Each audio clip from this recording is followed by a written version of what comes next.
പിതാവിന്റെയും പുത്രന്റെയും പരിശുദ്ധാത്മാവിന്റെയും നാമത്തിൽ ആമേൻ. ഒരു യുവ വൈദികൻ ചൈനയിൽ മിഷൻ പ്രവർത്തനം നടത്തുന്നതിനായി അയക്കപ്പെടുകയാണ്.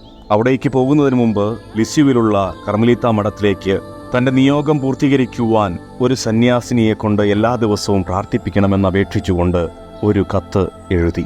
ഈ കത്ത് ആ മഠത്തിലെ മദർ സുപ്പീരിയർ വിശുദ്ധ കൊച്ചു ത്രേസ്യയെ ഏൽപ്പിച്ചു. അവൾ ആ കത്ത് തുറന്നു നോക്കിയപ്പോൾ ആ കത്തിനുള്ളിൽ അദ്ദേഹത്തിന്റെ പൗരോഹിത്യ ദിനത്തിൽ ജനങ്ങൾക്ക് കൊടുത്തിരുന്ന ഒരു കാർഡും അതിനോടൊപ്പം ഒരു ചെറിയ എഴുത്തുമായിരുന്നു.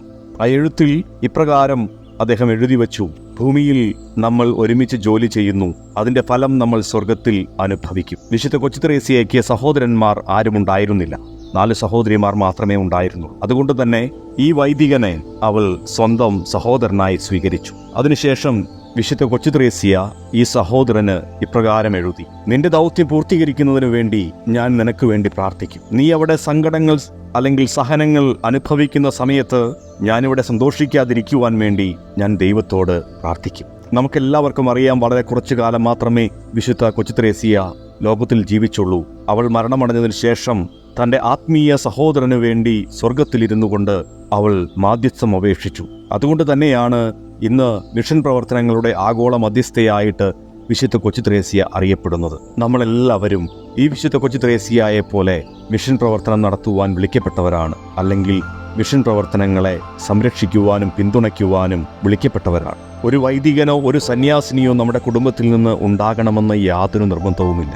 എന്നാൽ നമ്മുടെ ചുറ്റിലും സേവനം ചെയ്യുന്ന വൈദികരെയും സന്യസ്തരെയും നമ്മുടെ കുടുംബത്തിലെ അംഗങ്ങളെപ്പോലെ കണ്ടുകൊണ്ട് അവരും നമ്മളെപ്പോലെ തന്നെയുള്ള മനുഷ്യരാണ് എന്ന് തിരിച്ചറിഞ്ഞുകൊണ്ട് അവരുടെ കുറ്റങ്ങളും കുറവുകളും അംഗീകരിച്ചുകൊണ്ട് അവരെ നമ്മുടെ ഒരു സഹോദരനോ സഹോദരിയോ ആയി സ്നേഹിക്കുവാനും അവർക്ക് വേണ്ടി പ്രാർത്ഥിക്കുവാനും നമ്മൾ തയ്യാറായി കഴിഞ്ഞാൽ അവർ ചെയ്യുന്ന ആ മിഷൻ പ്രവർത്തനത്തിൽ നമ്മൾ പങ്കുകാരാകും. അതുകൊണ്ട് ഇന്നേ ദിവസം നമ്മുടെ ചുറ്റിലുമുള്ള എല്ലാ വൈദികർക്കും എല്ലാ സന്യസ്തർക്കും വേണ്ടി നമുക്ക് പ്രാർത്ഥിക്കാം. അതുപോലെ തന്നെ ലോകമെങ്ങും ക്രിസ്തുവിന് വേണ്ടി സേവനം ചെയ്യുവാൻ കൂടുതൽ വൈദികരെയും സന്യസ്തരെയും നൽകണമേ എന്ന് ആത്മാർത്ഥമായിട്ട് പ്രാർത്ഥിക്കാം. അതുപോലെ തന്നെ നമ്മുടെ കുടുംബങ്ങളിൽ നിന്ന് കൂടുതൽ ദൈവവിളി ഉണ്ടാകുവാൻ വേണ്ടിയും നമുക്ക് പ്രാർത്ഥിക്കാം.